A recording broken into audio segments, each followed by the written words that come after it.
Joining me now for the latest, the Australian's national editor, Dennis Shanahan.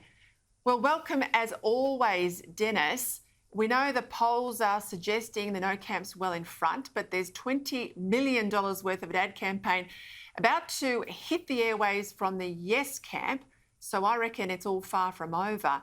Those comments from Warren Mundine, I'll get to those with you in a moment, but just more broadly, I know the no camp are in front, sure, but it's far too early to call this, isn't it?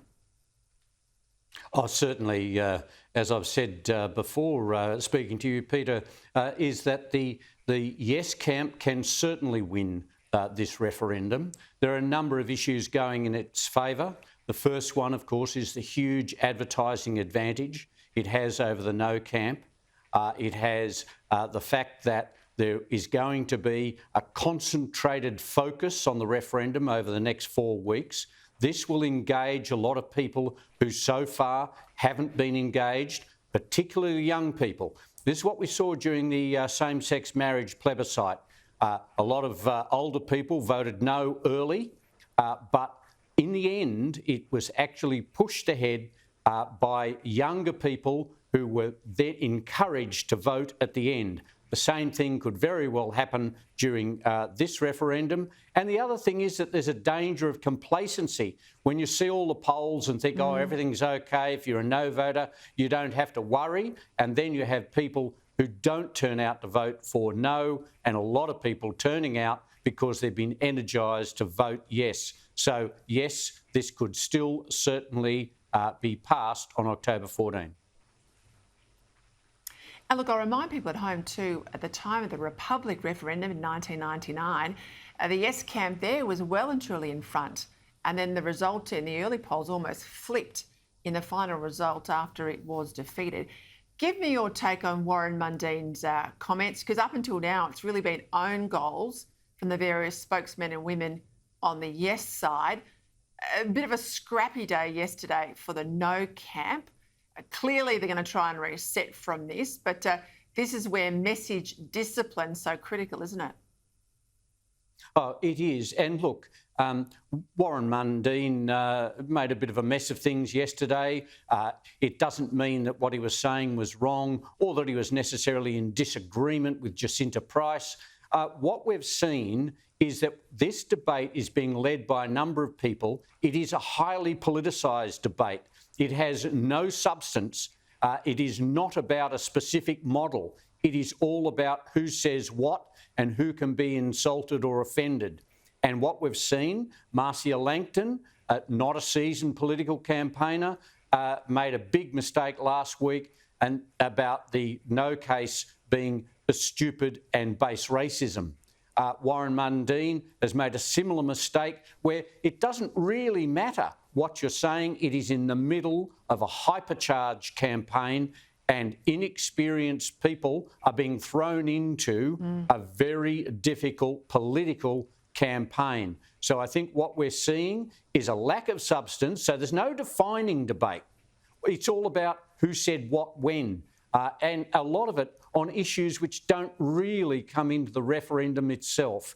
And so what we're seeing is a lot of insult and trivia, and we're seeing missteps by people who are not experienced political campaigners. And I think that's part of the overall lesson for Warren Mundine and Marcia Langton.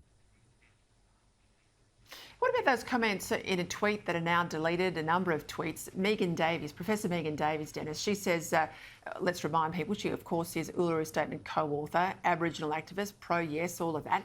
She blasted the ABC for giving a platform to no campaigners. Now, I think if you and I tallied them up, the no camp are well behind opportunities to get out there and talk to ABC listeners and viewers. It's like she wants the ABC only to support yes. We know the ABC gave them archive footage against the rules. I don't think Megan Davies has got a fair claim here, do you? No, I don't think so. Look, this is very much a in the eye of the beholder thing.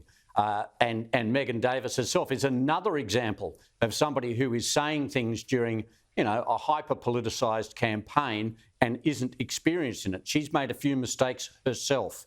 And to suggest that the ABC was favouring the no campaign, and I mean, it just does not stack up. It's interesting to see she deleted the tweets because A, they didn't stack up, but it's also counterproductive for the Yes campaign to be attacking the ABC and saying they're helping the No campaign. When we've seen, as exposed in The Australian, that there had to be a last-minute change to get Senator Price's address to the National Press Club on the main ABC viewing channel.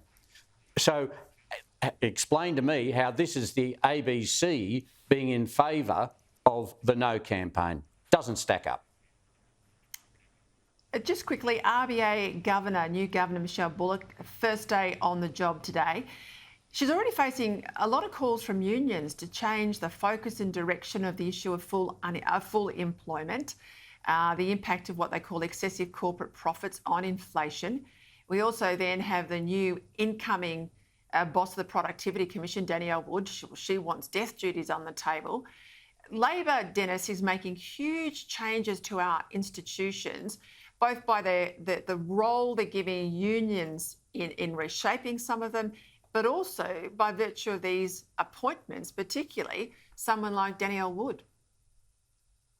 Well, Labor is much better at changing institutions than the Coalition. Labor tends to be in government less than the Coalition, but when it is in power, it changes things for longer term. So you see much more change. We're seeing changes to the regulations, how the RBA actually operates, the balance on the board, what actually has to be considered, what priority is given to jobs as opposed to inflation. So the Labor Party really knows how to do this. We've got a new head of the ABC to be appointed, and no doubt we'll see yet more impact from a smart Labor government, and this is true around the country. Labor's much better at changing institutions, changing the basis of those institutions' decisions,